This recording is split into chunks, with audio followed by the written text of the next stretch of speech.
ao estimular a natureza emocional dos seguidores, com o apoio de um cenário adequado e o esforço do tipo certo de música, o revivalista não tem dificuldade em criar o mastermind, perceptível a todos que o contatam.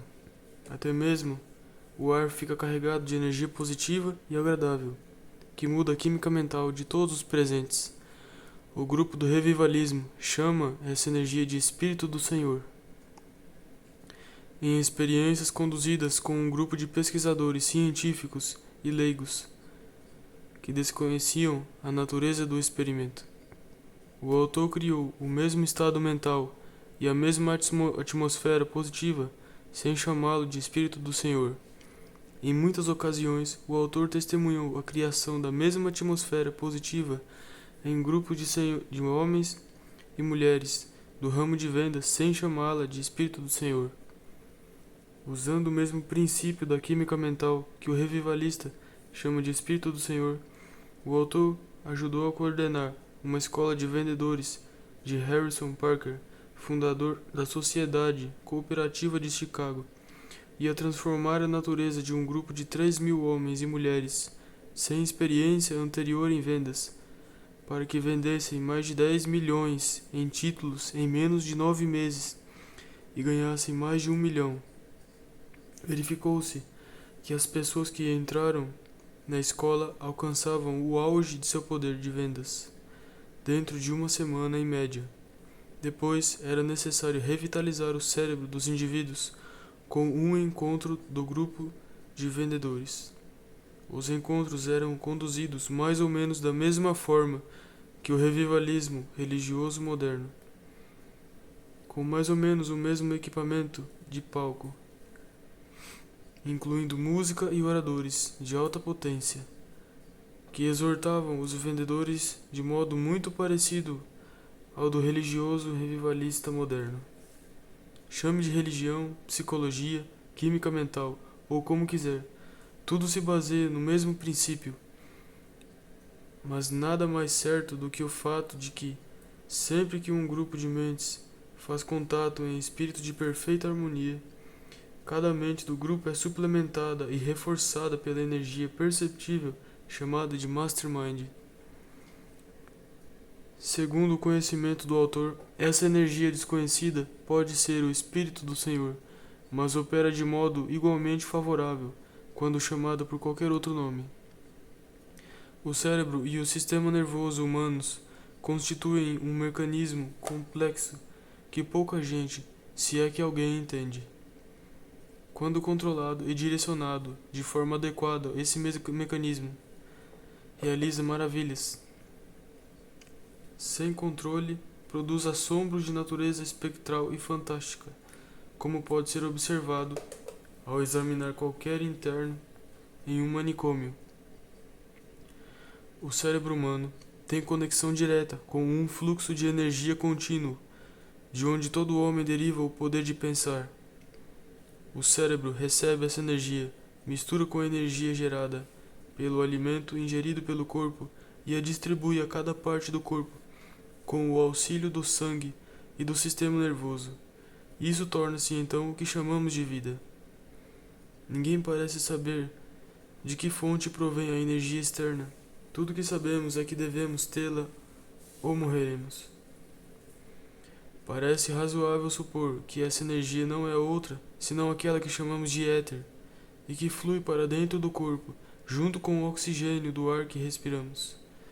Todo corpo humano normal possui um laboratório de química de primeira classe e um estoque de produtos químicos suficiente para a atividade de quebrar, assimilar, misturar e compor adequadamente o alimento que ingerimos, preparando-o para ser distribuído onde for necessário para constituir o organismo.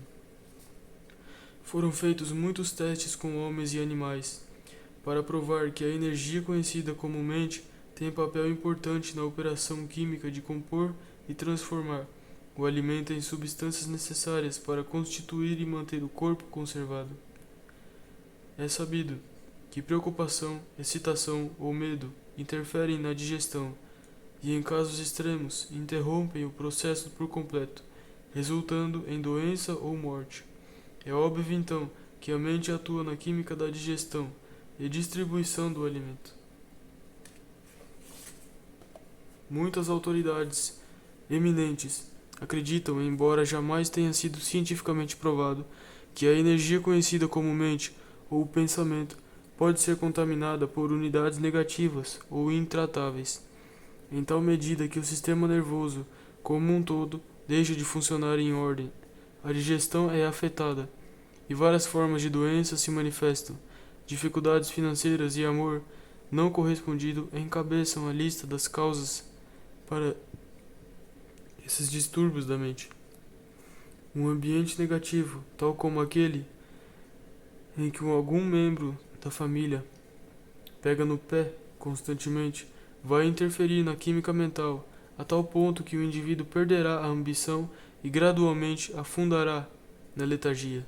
Por esse motivo, o velho ditado de que a mulher pode fazer ou liquidar o homem é literalmente verdadeiro.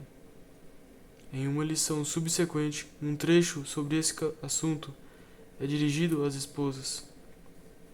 Qualquer aluno do ensino médio sabe que certas combinações de alimentos resultarão, caso ingeridas, em indigestão, dor violenta e até mesmo morte. A boa saúde depende, pelo menos em parte, de uma combinação alimentar harmonizada. Mas a harmonia na combinação de alimentos não basta para garantir a boa saúde. Deve haver harmonia também entre as unidades de energia conhecidas como mente. A harmonia parece ser uma das leis da natureza, sem a qual não pode existir energia organizada, ou qualquer forma de vida que seja. A saúde do corpo e da mente é literalmente construída em torno, a partir e em cima da harmonia. A energia conhecida como vida começa a se desintegrar e a morte se aproxima quando os órgãos do corpo param de funcionar em harmonia.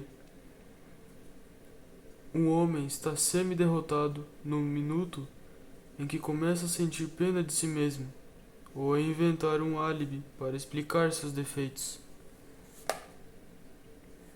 No momento em que cessa a harmonia na fonte de qualquer forma de energia organizada, poder, as unidades dessa energia são lançadas em um estado caótico de desordem e esse poder fica neutro ou passivo. A harmonia é também o núcleo em torno do qual o princípio da química mental conhecida como Mastermind desenvolve o poder.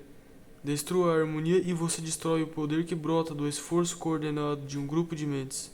Essa verdade tem sido afirmada, reafirmada e apresentada de todas as maneiras que o autor consegue conceber, em uma repetição interminável. Porque a menos que o aluno compreenda esse princípio e aprenda a aplicá-lo, essa lição é inútil. Sucesso na vida não importa o que se considere sucesso. É em grande parte uma questão de adaptação ao ambiente de tal maneira que exista harmonia entre o indivíduo e seu meio. O palácio de um rei parece um casebre se a harmonia não abundar dentro de suas paredes. Por outro lado, a cabana de um camponês pode conter mais alegria que a mansão de um rico, se a harmonia estiver presente naquela e não nesta. Sem perfeita harmonia, a astronomia seria tão inútil quanto os ossos de um santo, pois estrelas e planetas colidiriam uns com os outros, e tudo estaria em um estado de caos e desordem. Sem harmonia, de uma semente poderia nascer uma árvore heterogênea, de carvalho, álamo, bordo e sabe-se lá o que mais. Sem harmonia, o sangue poderia depositar o nutriente que faz crescer as unhas no couro cabeludo e fazer crescer ali um chifre, que poderia facilmente ser mal interpretado pelos supersticiosos como um relacionamento do homem com um certo cavaleiro chifrudo imaginário, muitas vezes citado pelos tipos mais primitivos. Sem harmonia, não pode haver organização do conhecimento.